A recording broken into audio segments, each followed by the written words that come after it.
At Arizona State University, we're bringing world-class education from our globally acclaimed faculty to you. Ranked #1 in innovation for 10 consecutive years and #2 among public universities for employability. ASU isn't just ahead of the curve, it's creating new paths to success. Earn your degree from the nation's most innovative university. Online, that's a degree better. Explore more than 300 undergraduate, graduate, and certificate programs at asuonline.asu.edu. Cohetes que lanzan sondas espaciales hacia la profundidad del cosmos. Ondas de sonido que hacen que objetos sólidos floten en el aire. Rayos láser que desintegran objetivos con precisión matemática. ¿Son estos ejemplos asombrosos de la moderna tecnología humana? ¿O no son más que encarnaciones recientes de logros científicos cuyas raíces se remontan a la antigüedad? Conocemos varias culturas que describen el uso de tecnología moderna hace miles de años. Trabajaban con una tecnología que literalmente podía partir la Tierra en dos. ¿Cómo podían tener esas armas tan avanzadas que nosotros no hemos conseguido hasta el día de hoy? Algo se ha perdido en nuestro pasado. Y nosotros buscamos esa respuesta.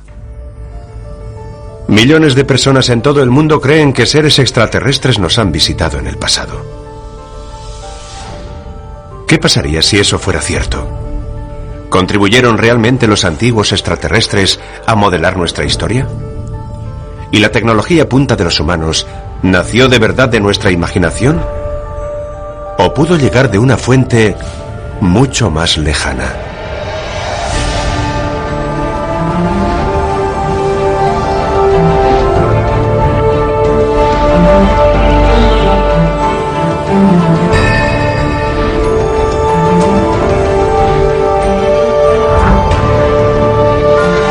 Alienígenas.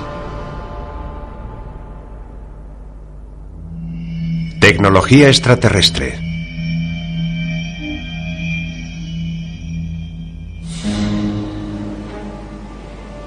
A primeras horas de la mañana del 5 de noviembre de 2005, el crucero de lujo Seabourn Spirit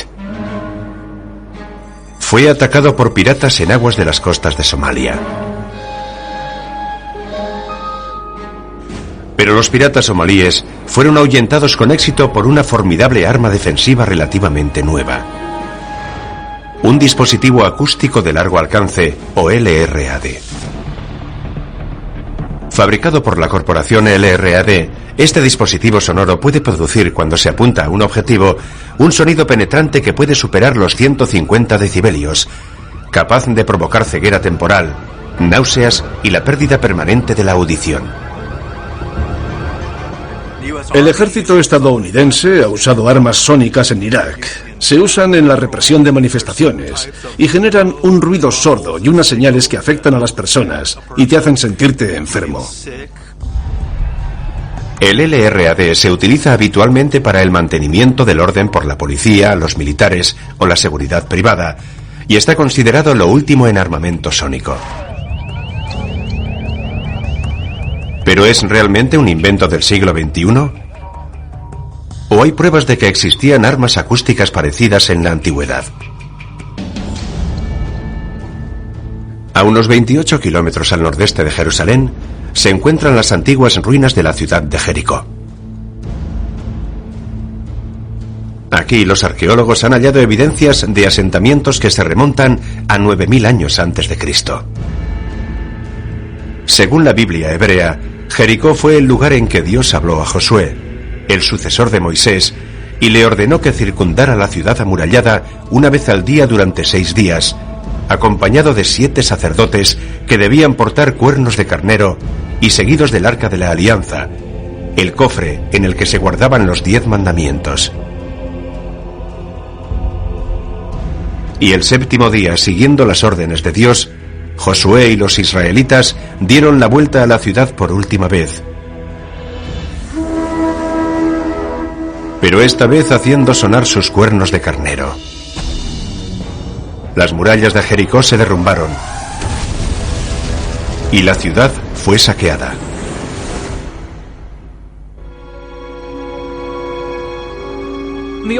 En el Antiguo Testamento se pueden ver descripciones muy claras. En el libro de Josué, por ejemplo, cuando habla del shofar, que se describe como una trompeta utilizada en la batalla de Jericó para hacer caer sus murallas. Para los eruditos religiosos, la caída de las murallas de Jericó fue un milagro. Para los científicos e historiadores más modernos, la destrucción fue más probablemente causada por un terremoto. ¿Pero pudo haber sido algo más? ¿Pudieron los israelitas haber tenido una avanzada tecnología de ondas sónicas? Y si era así, ¿de dónde vino? En las Escrituras tenemos una narración fascinante del derrumbe de las murallas de Jericó. Se le dijo al ejército que diera varias vueltas a la ciudad y que al final hiciera sonar las trompetas, y así cayeron las murallas. Y sabemos que allí había una presencia muy poderosa, el Arca de la Alianza, ese objeto misterioso y sagrado que los acompañaba continuamente y que, por supuesto, fue parte del acontecimiento de la caída de las murallas de Jericó. La idea de que se usara algún tipo de arma acústica para destruir estas antiguas murallas, que eran enormes y bien gruesas, y conseguir que los israelitas tomaran la ciudad, es fascinante. Pero, ¿qué tipo de tecnología usaron? A nosotros nos suena absolutamente fantasioso que pudieran haber tenido algún tipo de avanzada tecnología alienígena, pero es claramente lo que están describiendo. Pero hay pocas dudas de que el Arca de la Alianza fuera un arma. Fue descrita como un arma, sobre todo cuando los israelitas entraron en Canaán y arrasaron Jericó. Y puede que llevara algún tipo de tecnología. No sabemos qué tecnología podría ser, pero se establece una asociación clara entre el arca y la caída de las murallas. Y esa es la razón por la que la llevaron varias veces a recorrer la periferia de la ciudad.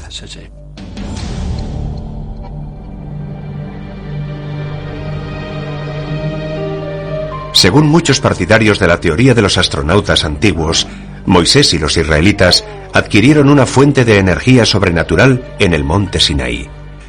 Esta potente fuente de energía se guardó después en el Arca de la Alianza y pudo proporcionar el tipo de poder necesario para amplificar los cuernos de carnero de Josué y convertirlos en una poderosa arma acústica. Lo interesante de la batalla de Jericó es que aquel uso concreto de los shofar parece ser evidentemente lo mismo que vemos en la tecnología del rayo de partículas, la tecnología del rayo de la muerte y ese tipo de armas. Parece muy claro que una vez más nos encontramos ante una tecnología extraterrestre que los antiguos poseían y podían usar en sus campañas militares. Pero incluso aunque los israelitas poseyeran algún tipo de avanzada tecnología extraterrestre, ¿podían haber amplificado el sonido de los cuernos hasta el punto de derribar murallas de piedra? Según el científico y exastronauta Taylor Wang, recientes investigaciones en el campo de la física acústica sugieren que eso sería perfectamente posible. Jericó, la caída de las murallas.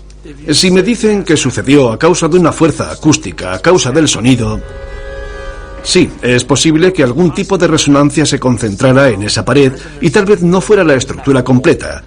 Puede que fuera algún elemento estructural que al producirse esa resonancia la ampliara lo suficiente y podría destruirlo prácticamente todo, porque lo que hace la resonancia es acumular una cantidad enorme de energía, de modo que si sigues alimentándola continuamente puede acabar haciendo añicos todo.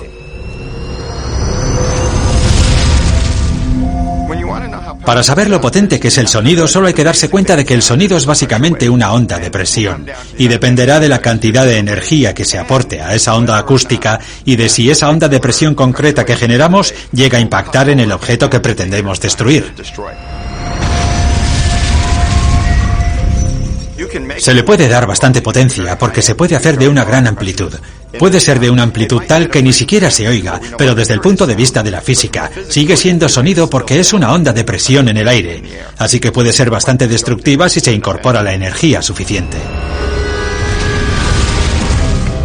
Podríamos también imaginarlo como un arma de partículas, porque lo que hacemos es mover el aire y solo necesitaríamos algo para dirigir el sonido. Así tendríamos un rayo de energía acústica dirigida. Pero si, como sugieren los partidarios de la teoría de los antiguos astronautas, las antiguas civilizaciones fueron capaces de utilizar el poder del sonido con propósitos destructivos, ¿podría haber pruebas de que esa tecnología se usara también con intenciones más constructivas? ¿Podría ello ayudar a explicar la existencia de estructuras colosales cuya construcción ha admirado a los científicos durante siglos?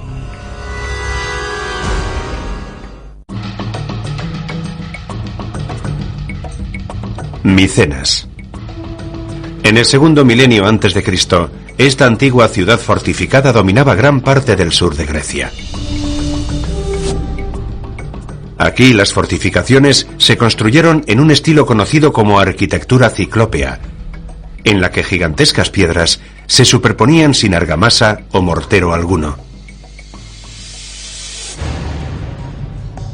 El término ciclópeo se refiere al hecho de que, según las leyendas antiguas, estas fortificaciones micénicas fueron construidas por una raza de gigantes de un solo ojo, llamados cíclopes. Cuando miramos a Micenas, en Grecia, nos encontramos una civilización que es realmente inesperada.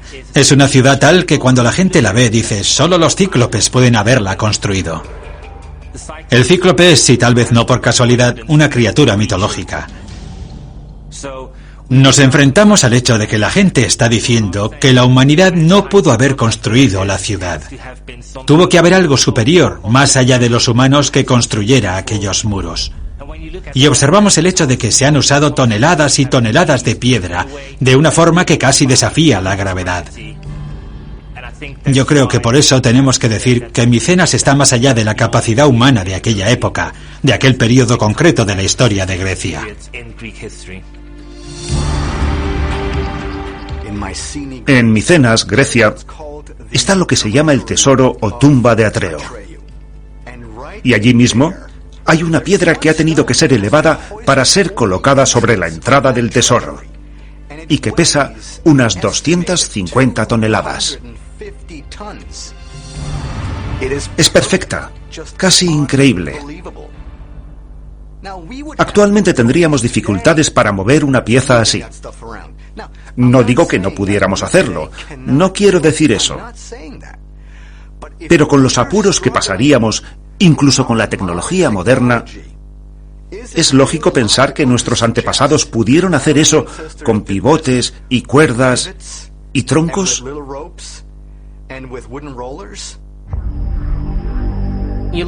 Si nos fijamos en las estructuras del mundo antiguo, las construcciones mayas, las pirámides, los templos griegos, en todas ellas tenemos grandes bloques que no solo son enormes, sino que serían imposibles de mover si no es con nuestra más avanzada tecnología actual. Uno de los grandes enigmas de las construcciones megalíticas de todo el mundo es que, en muchos casos, están construidas con piedras de granito o basalto tan pesadas que serían difíciles de levantar incluso con grandes grúas modernas. Así son las piedras de Baalbek, en el Líbano, unas piezas tan gigantescas que en algunos casos pesan hasta más de 1000 toneladas.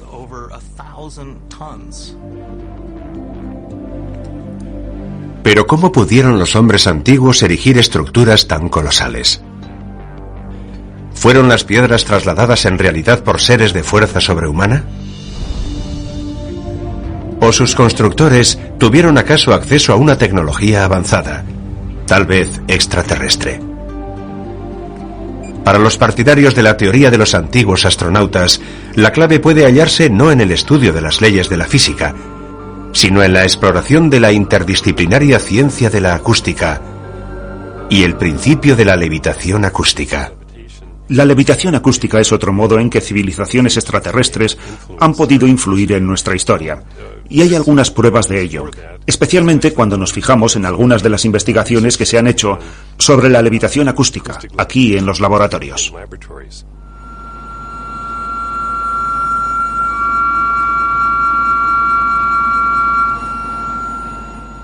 Este sistema es un dispositivo de posicionamiento acústico. Y lo que hacemos en su interior es crear un campo de fuerza acústico. El campo de fuerza empuja todo hacia el centro, y el campo puede rotar, puede oscilar. Esta bola es de un material bastante ligero, de 3 a 10 gramos no más. Debe ser ligera. Pero si quisiéramos mover un objeto muy pesado, uno bien grande, lo que deberíamos desarrollar, junto con el dispositivo de posicionamiento acústico, es un dispositivo antigravedad.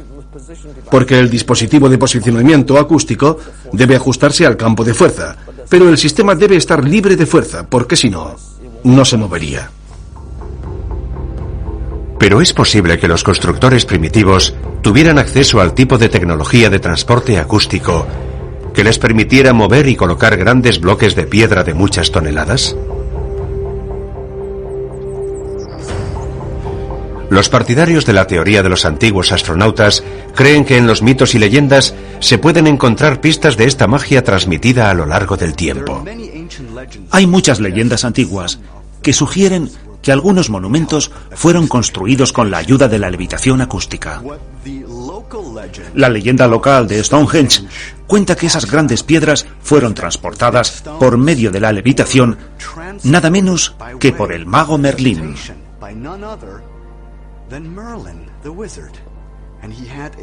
Él tenía una varita mágica con la que señalaba a las piedras, que se elevaban levitando y se colocaban en su lugar. Es una historia fascinante, porque sabemos que algunas de esas piedras se llevaron allí desde una distancia de más de 300 kilómetros. Y las leyendas antiguas son un puente para descubrir lo que realmente sucedió en nuestro pasado.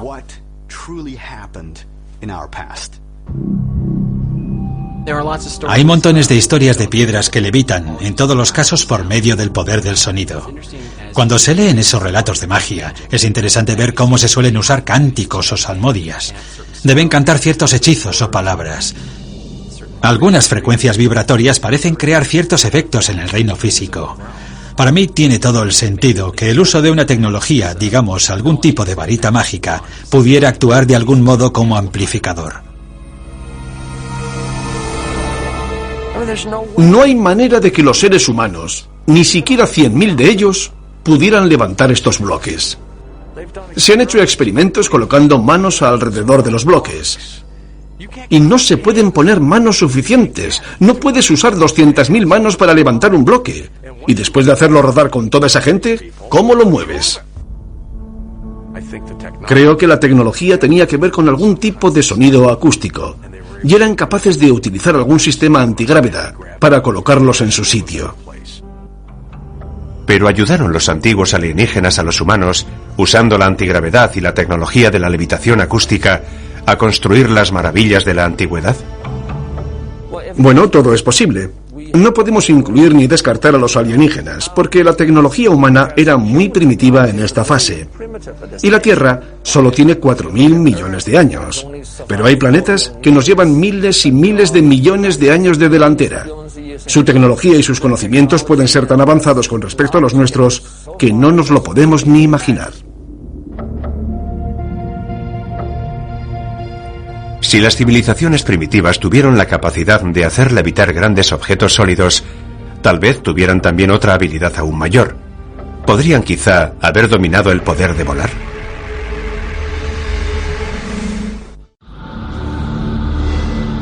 Platillos volantes. OVNIs. Los historiadores convencionales afirman que los testimonios referentes a estas naves misteriosas son un fenómeno sobre todo del siglo XX. Pero según los partidarios de la teoría de los antiguos astronautas, objetos voladores no identificados han estado apareciendo en los cielos de la Tierra durante miles de años. Las representaciones de platillos volantes o de lo que parece algún tipo de nave espacial antigua se remontan a las primeras pinturas rupestres de las que tenemos noticia. Los científicos datan estas pinturas en los 20 o 30.000 años antes de Cristo y se encuentran en Rusia, China, África, Sudamérica y otras zonas. Y parecen ser algún tipo de nave espacial.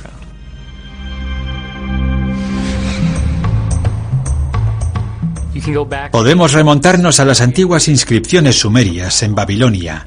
Allí se ven unos discos con alas alrededor y personas que vuelan con ellos. Y lo mismo puede verse en Egipto, con unos discos redondos a los que les nacen unas alas.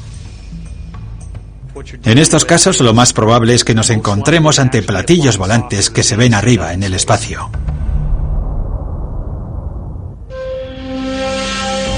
Guatemala, Centroamérica. Según los arqueólogos y eruditos convencionales, los primeros asentamientos humanos en esta región se remontan a hace 14.000 años. Aquí pueden encontrarse numerosos objetos antiguos, y entre todos ellos, la figura de un hombre tumbado en lo que parece ser la concha de una tortuga. Y cuando les pregunté a los arqueólogos del lugar, ¿qué es esto?, me dijeron sin pestañear, bueno, según la leyenda, esto es una de las tortugas gigantes, tortugas voladoras de Guatemala.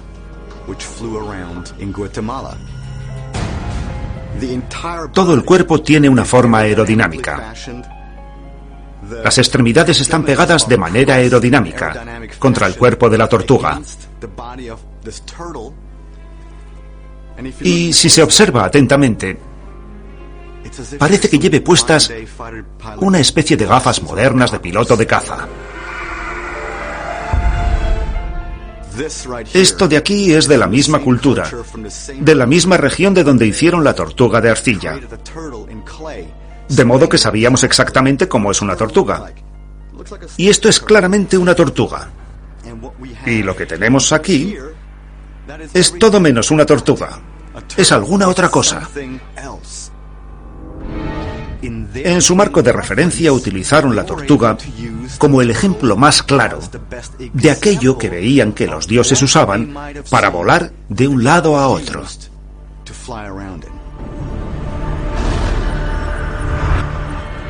A medio mundo de distancia, en el año 329 a.C., el griego Alejandro Magno planeó la invasión de la India.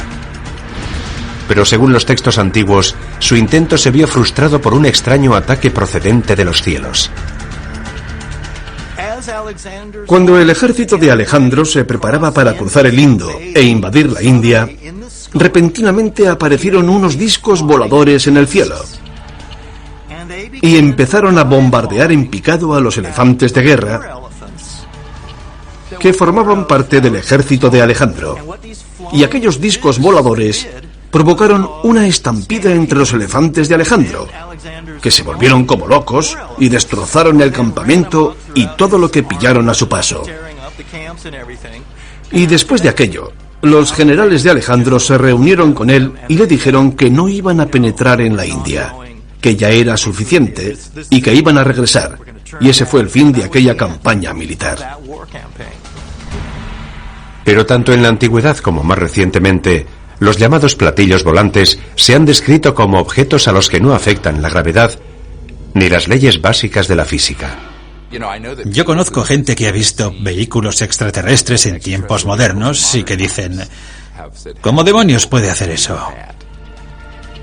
Por ejemplo, se está moviendo por el cielo a una velocidad de 30.000 kilómetros por hora y hace un giro brusco sin decelerar. Eso es algo imposible según la aerodinámica normal.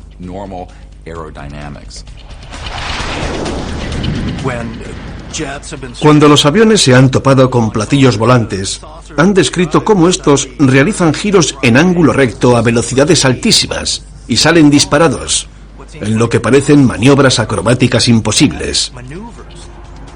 Y ello puede explicarse por el tipo de tecnología que utilizan, que se basa en el control de la gravedad. Es gravedad artificial.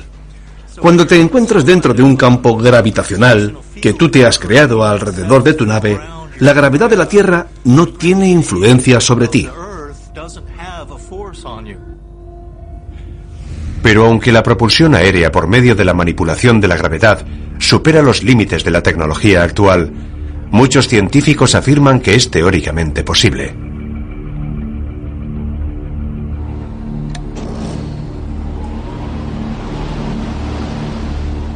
En Davis, California, el doctor e inventor Paul Moller pone a prueba los límites de la ciencia de la vida real en un vehículo recreativo llamado Newera.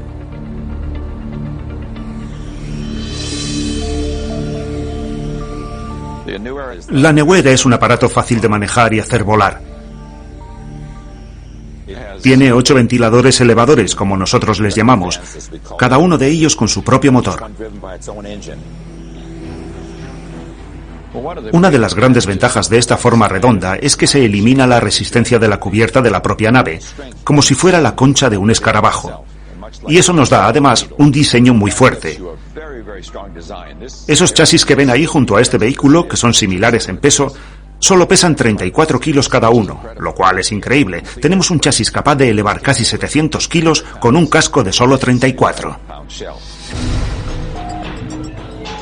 Pero ¿podría ser la inherente solidez del diseño de un objeto discoidal la clave para superar la fuerza de la gravedad? ¿Y sugiere el predominio de avistamientos de platillos volantes una conexión entre la tecnología antigravedad y las visitas extraterrestres? La gravedad es una de las fuerzas más desconocidas en la física actual. Y cuando la entendamos, podremos hallar un modo de protegernos de ella. Podremos dar con un dispositivo, un método, bien a través de la electromagnética o bien a través de mayores conocimientos de los que hoy tenemos, para eliminarla en el funcionamiento de los vehículos. Aunque los aparatos antigravedad en forma de platillos volantes puedan ayudar a explicar cómo los extraterrestres serían capaces de viajar a velocidades ultrarrápidas, en realidad hay otro medio de transporte interplanetario. Y es uno que los humanos, y tal vez los extraterrestres, han estado usando durante siglos. Y es la fuerza bruta de los cohetes. Merritt Island, Florida. El Centro Espacial Kennedy. 6 astronautas terrestres se encuentran en la lanzadera espacial Endeavour, listos para ponerse en órbita. Tras la cuenta atrás, 3 motores principales, junto con 2 potentísimos propulsores, proporcionan la fuerza necesaria para levantar el módulo orbital del suelo y hacerlo ascender.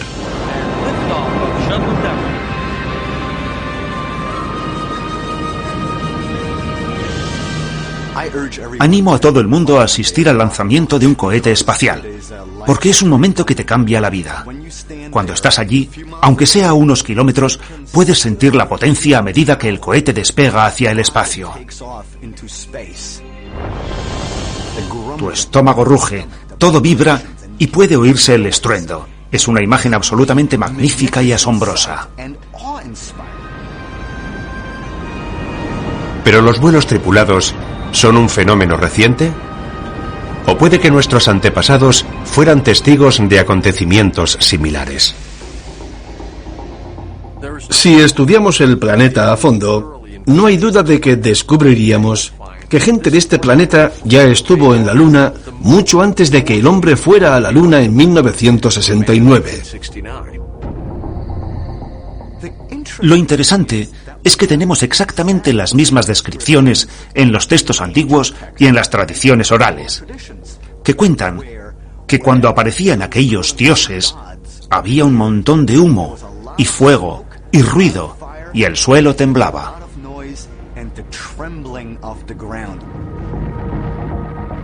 Cuando despegan los cohetes, es mejor echarse hacia atrás y quitarse de en medio.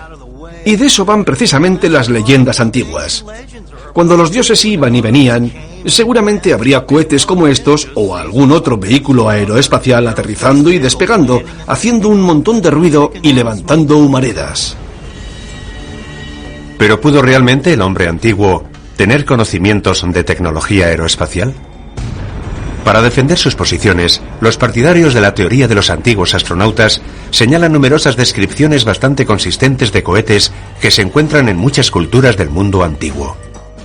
Cuando tratamos este tema y consultamos la literatura antigua, tenemos que observarla con los ojos de una civilización que no tenía bases para comprender esa ciencia y esa tecnología. Yo creo que en la antigüedad hubo personas que tuvieron encuentros, y sin embargo, la forma en que fueron transmitidos fue a través de metáforas, de un modo en que tuviera sentido para ellos. En China tenemos historias de dragones que vuelan por los aires. Hacen un montón de ruido y arrojan fuego y humo, exactamente igual que un cohete. El primer emperador de China descendió sobre un feroz dragón, rodeado de humo y fuego. Y cada vez que aparecía el dragón, la tierra temblaba. Y todo el mundo se asustaba, y la gente se tiraba al suelo. Aquello, por supuesto, no era un dragón. En su naturaleza biológica, no era un ser viviente. Era una máquina no identificada.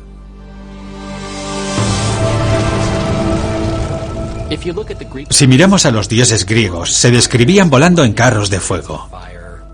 Bueno, pues los carros de fuego, en mi opinión, son claramente algún tipo de cohete, probablemente en el momento de encender sus retropropulsores para aterrizar en algún lugar de la antigua Grecia. En el Antiguo Testamento podemos leer cosas sobre un horno ardiente que desciende del cielo. Y a veces ese horno ardiente se describe como un carro de fuego, o como la gloria del Señor. De modo que hay toda una serie de descripciones que, en opinión de los partidarios de los antiguos astronautas, describen las antiguas aeronaves.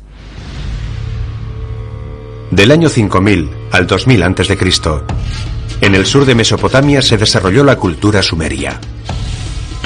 Una civilización altamente avanzada en la que aparecieron los primeros astrónomos. Considerada uno de los relatos más antiguos de la historia, la epopeya de Gilgamesh cuenta el viaje de un hombre hacia los cielos para encontrarse con el dios Anu. La epopeya de Gilgamesh, que se remonta a los sumerios, es un relato en que el héroe Gilgamesh vuela sobre la tierra y describe el aspecto que la tierra tiene desde arriba. Es fascinante, un relato antiguo del primer vuelo. La civilización más antigua de la que tenemos constancia, la cultura sumeria, nos dejó evidencias de lo que se llama un Shem. Y es un objeto que tiene un aspecto muy parecido a una moderna cápsula espacial, como las que van acopladas a la punta de un cohete. Es en este Shem donde los sacerdotes se introducían para relacionarse con los dioses, o cada vez que los hombres debían ascender a o descender de los cielos. Así que es un término muy interesante de una cultura que se remonta al 3800 a.C., y está claro que responde a la descripción de un cohete de hoy en día. ¿Pudieron tener realmente los humanos antiguos una comprensión sorprendentemente sofisticada de lo que hoy llamamos propulsión espacial?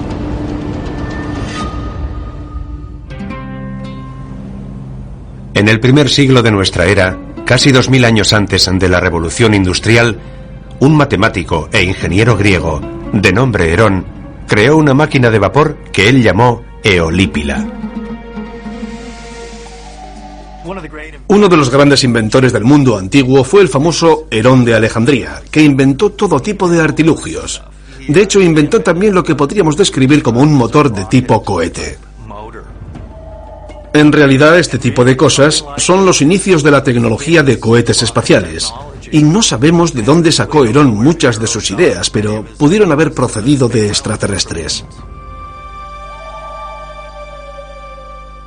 John Robert Tyndall, fundador de los laboratorios Tyndall Vision, nos hace una demostración con una réplica a pequeña escala de la Eolípila de Herón. Los motores de vapor convencionales tienen pistones para transmitir su energía. Pero la Eolípila utiliza estos surtidores contrapuestos. Con ellos crea la propulsión, pero en vez de ser una propulsión lineal como la que produciría un cohete, genera un efecto rotacional. Y aquí tenemos nuestra turbina de vapor, creando una fuerza de propulsión. Esta está funcionando como lo hacía en el primer siglo de nuestra era. Está considerada como la primera máquina de vapor operativa.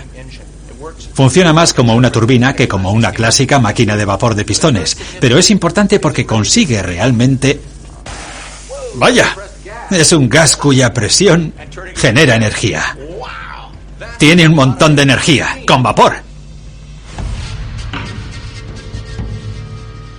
El nombre de la máquina de vapor de Herón, la Eolípila, puede traducirse por la bola de Eolo, que era el dios de los vientos en la mitología griega. ¿Es posible que Herón se inspirara para realizar su invento en las historias de los dioses, como las que podemos encontrar en la Odisea de Homero? ¿O tal vez recibió ayuda directa de los propios dioses?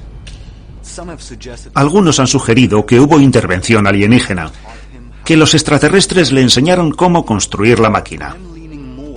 Sin embargo, yo me inclino más por la idea de que estudió textos más antiguos, de generaciones anteriores.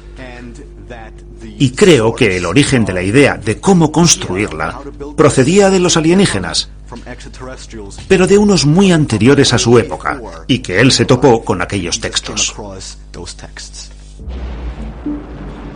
Pero las descripciones de cohetes o aparatos de otros mundos que se encuentran en textos y leyendas antiguas ¿proporcionan evidencia de encuentros extraterrestres en un pasado lejano? Tal vez la respuesta pueda hallarse en el lugar menos esperado, en las manos del ejército de los Estados Unidos. Mayo de 2010, frente a las costas de California. Una nueva y potente arma dispara contra naves no tripuladas durante unas maniobras secretas que está realizando la Armada de los Estados Unidos. Disparan desde un barco de guerra a una distancia de unos 3 kilómetros. Un rayo de una intensa energía láser destruye objetivos que vuelan a velocidades de 500 kilómetros por hora. ¿Pero es posible que estos llamados rayos de la muerte hayan sido usados antes? ¿Tal vez en la antigüedad? Estoy convencido de que en el pasado han existido civilizaciones avanzadas en la Tierra que tenían cosas como el llamado rayo de la muerte. Si lo utilizaron como arma o si solo vieron cómo se usaba, eso es una cuestión abierta. En el año 214 a.C., los griegos de Siracusa, en la isla de Sicilia, se preparaban ante un ataque de una flota de naves de guerra romanas. Aunque se enfrentaban a una fuerza superior en número y potencia militar, los textos antiguos sugieren que Siracusa estaba bien defendida por una misteriosa y poderosa nueva arma.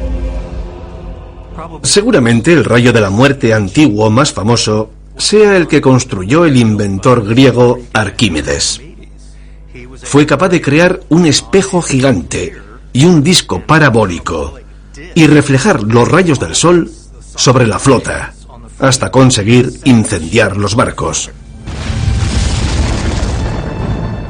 De modo que aquí tenemos lo que sería un tipo primitivo de rayo de la muerte que funcionaba realmente. Pero ¿cómo pudo Arquímedes concebir un arma tan formidable, muchísimo más avanzada que cualquiera de su tiempo?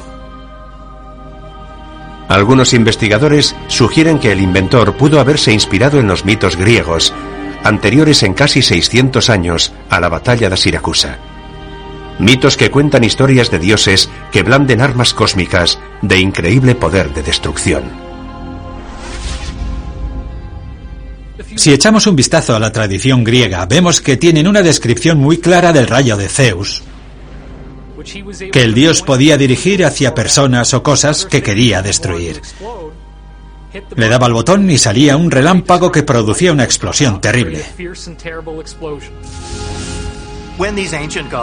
Cuando estos dioses antiguos, como Zeus, bajaban de los cielos, rodeados de rayos y truenos, y salían de sus naves espaciales, la gente los percibía como dioses. Estos alienígenas antiguos tenían una tecnología fantástica a su disposición.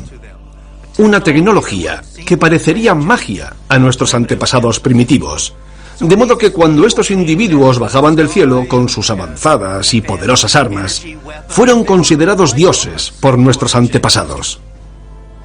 Vayamos a donde vayamos, los dioses son siempre capaces de producir rayos y truenos de manera controlada.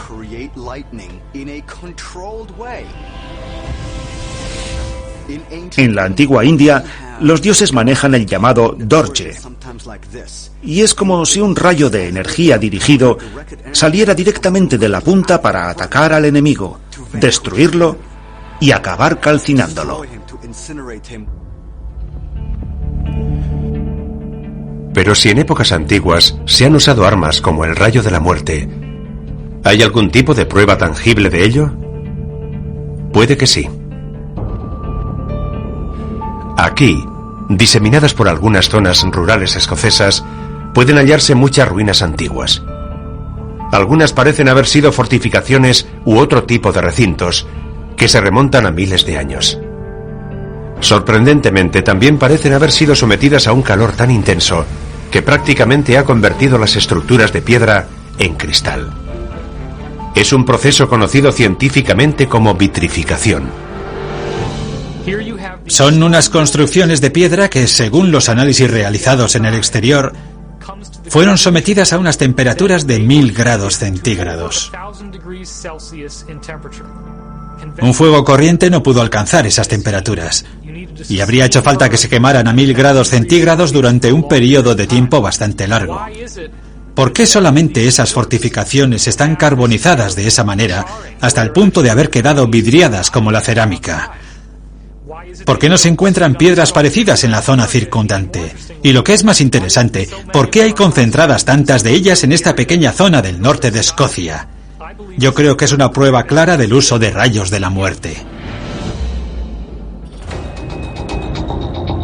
Según las leyendas celtas, hubo una vez un dios llamado Lugh, también conocido como el resplandeciente, el dios Sol, o el dios de la guerra. Como el dios griego Zeus, se dice que Lugh llevaba una lanza mágica, no muy diferente del rayo de su colega griego. Hay muchas historias de divinidades que eran figuras muy poderosas y que tenían armas que parecían extraordinarias para su época. Una de ellas fue la divinidad celta Lugh, que tenía una lanza que podía escupir fuego y rayos y que causaba grandes daños. Era un arma extraordinaria. No tenemos muchos detalles sobre ella, pero está claro que podía dominar cualquier situación. Cuando se acercaba la batalla, Lugh sacaba su lanza y ésta se ponía a rugir y a escupir rayos de fuego, y destruía todas las líneas enemigas, sin cansarse nunca de matar y arrasar.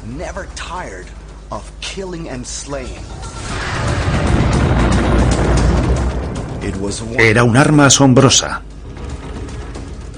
¿Y de qué otro modo podríamos explicar todas esas fortificaciones vitrificadas en que la superficie de la piedra está tan pulida como el cristal? Y esas edificaciones pueden encontrarse solamente en algunas zonas concretas del norte de Escocia.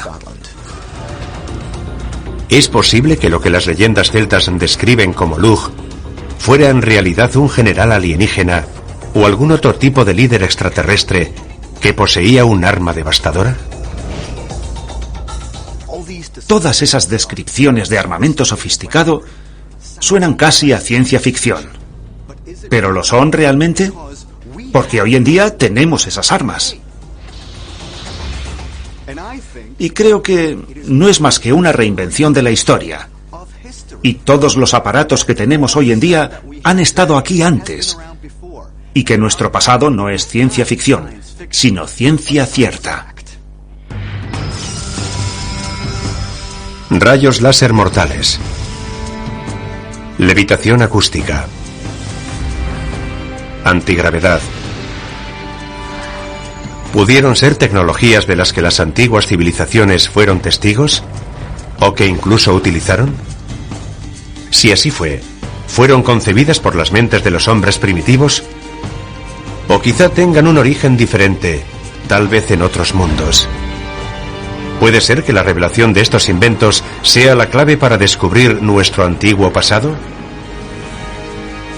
¿O que redescubriendo la tecnología perdida podamos despejar el camino hacia nuestro futuro y hacia el potencial ilimitado del universo?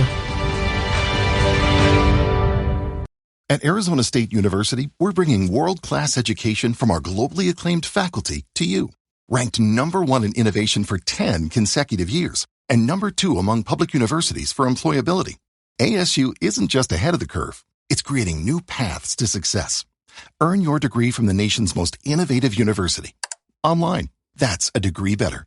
Explore more than 300 undergraduate, graduate, and certificate programs at asuonline.asu.edu.